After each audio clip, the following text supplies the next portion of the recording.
What's up, ladies and gentlemen? Welcome back to the Big Fight Fuel channel where we speak the truth, we're honest, and we give out takes on the Miami Dolphins. It is Friday night, October 25th, 2022.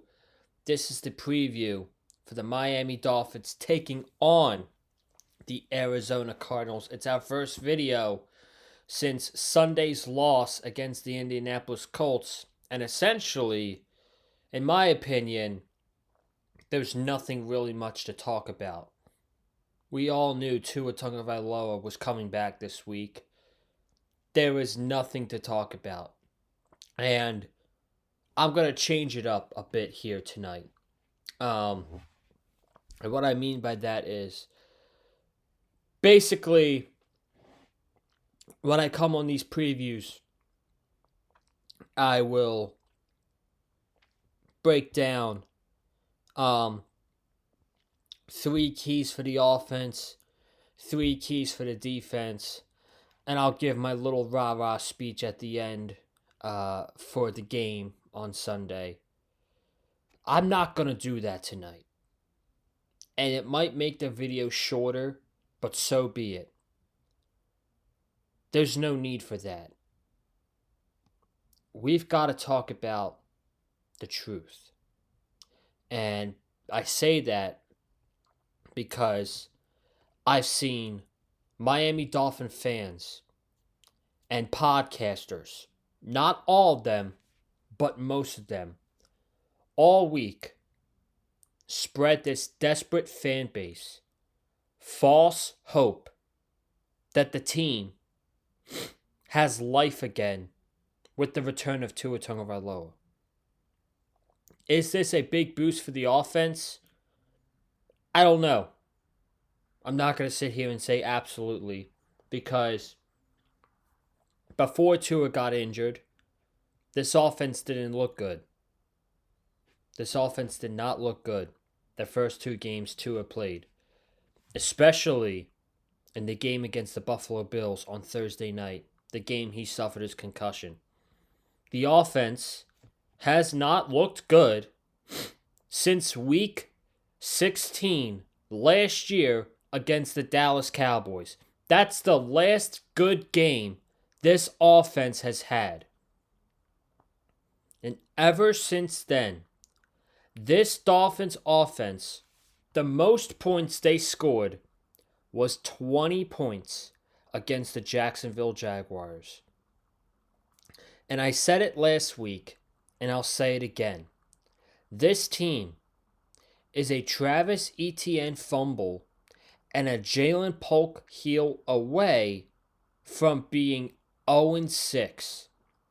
This team is not good. And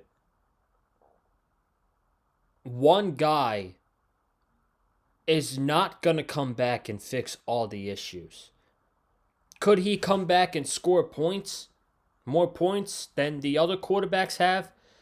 Yeah, absolutely. But Mike McDaniel set those quarterbacks up to fail. And Mike McDaniel did not change the offense for Tyler Huntley, for Tim Boyle. He's stubborn. And even with Tua coming back, I don't trust this team at all. I wouldn't trust Mike McDaniel to walk my damn dog up the street. I don't trust him at all. I don't trust McDaniel. I don't trust the undisciplined special teams, the entire undisciplined team at all. I don't trust them. And to me, this is yeah, it's nice to see Tua Tagovailoa coming back this weekend, but, of course there's a but in there, but it's the who cares game. It is the who cares game because we are 2-4.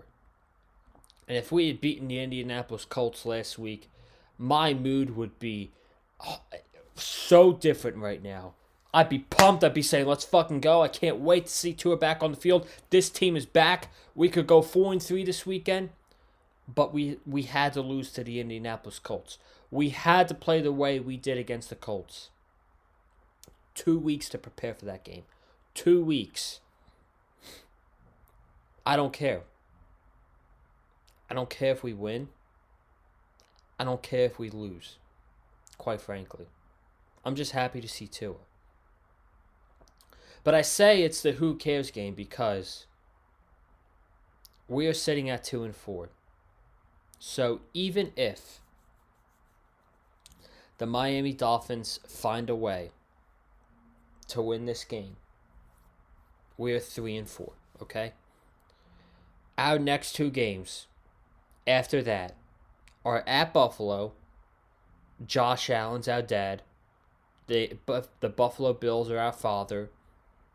And the following week, we play at SoFi against the Rams, who are completely healthy and knocked off one of the best teams in the NFC last night.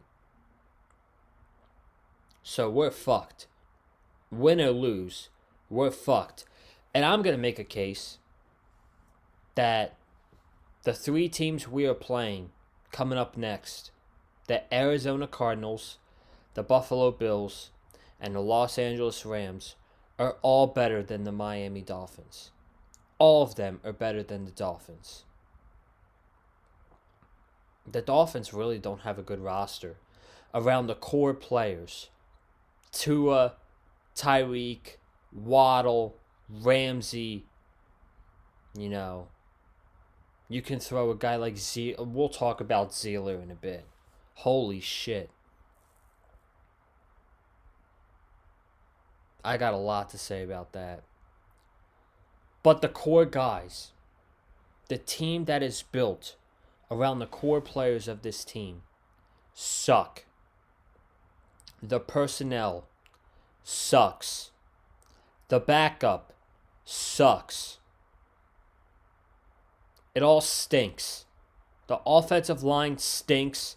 The tight end room outside of Jonnu Smith stinks. The wide receivers outside of Tyreek Hill and Jalen Waddle stink. The defensive line stinks.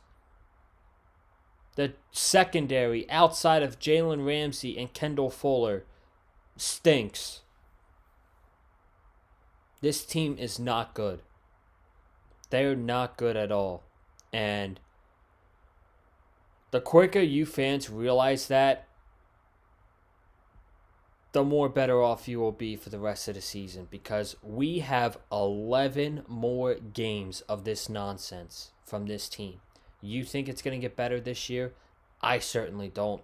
It could get better next year with a lot of work to be done in the offseason, but this is something that is not going to be fixed in 1 week. This is not something that's going to be fixed in 1 season. Not with this coach. Not with this general manager. And not with a quarterback that is as fragile as Tua Tagovailoa is. And I should be sitting here excited for this game on Sunday, but the reality is I'm not. I'm not. Why would I? Why would I get myself excited after what we saw last week? I don't care that Tua is the quarterback. I don't care. The organization has failed me and its fans over and over and over and over again. And we're tired of it. I'm tired of it. We deserve better as fans. We deserve better. Now, this whole Zach Zeller mess. Zach Zeller, he might be out for a long time. Because Thursday, he got poked in the eye in practice. Whoever poked Zach Zeller in the eye at practice, fuck you.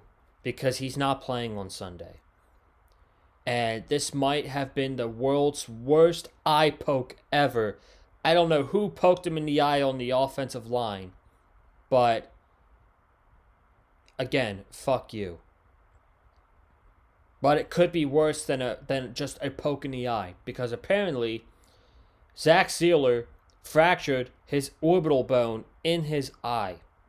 And this is an article from that is broken by Cameron Wolf. Zealer broke his orbital bone in practice this week and is set to undergo major tests to determine if surgery is necessary. Head coach Mike McDaniel said earlier Friday that Zealer wouldn't play in Sunday's game against the Cardinals, but Wolf's report clarified the nature of his injury. Expect Deshaun Hand to start opposite of Calais Campbell, while Zealer is sidelined for at least week 8. Awesome. So we're going up against a mobile quarterback in Kyler Murray who runs all over the place. He just scored a 44-yard touchdown this past week against Los Angeles, and he's going against a defensive line that's going to be non-existent. He could be in the pocket, drinking a cup of coffee, reading a book, having all the time in the world to throw the football, and then look up and be like, oh shit, I got so much grass in front of me, and take off. Fucking, this team is so soft. So soft, man. A poke in the eye, and you don't play. I mean, come on, man. Come on, dude. Seriously. This organization, this doctor staff, so fucking soft. So soft. And Cater Kohu's not playing, and Storm Duck is doubtful. So we might see Cam Smith on Sunday. So, but I really don't have much to say, man. I just wanted to get a little preview out. I'm not really. I don't know how we're 4.5-point favorites. I don't know how, but the Dolphins are favored by 4.5. But again, for me, this is the who cares game. Who cares? Because if you win, yes, you're 3-4, but now you gotta go play the big dogs now. Now you gotta go play your dad. And that is gonna have to be a game we have to win. And I don't give a shit if it's in Buffalo or not. I mean, if we lose to Arizona, which we very well could, if we lose to Arizona, then by all means, go ahead. Get your ass kicked by 4 touchdowns next week. I don't give a shit. But if you win this game, and you talk trash all week, like Tyreek Hill's been talking trash, and you go into this game against Buffalo, you have to come out of this win. You have to come out of this game with a dub. You have to. So, I don't care about this week. I really don't. I'm going to be honest with you. But I will be watching, and we will be doing the post-game recap video on Sunday after the Dolphins take on the Arizona Cardinals. I'm going to get out of here. Thank you guys so much for tuning in. Be sure to subscribe to the Big Fight Fuel channel. Hit the like button if you like what you heard from me. Follow me on Twitter at Colin_Joseph. And I will see you Sunday after the Dolphins take on the Cardinals. Have a good night. Stay safe. And as always, stay classy and go Dolphins.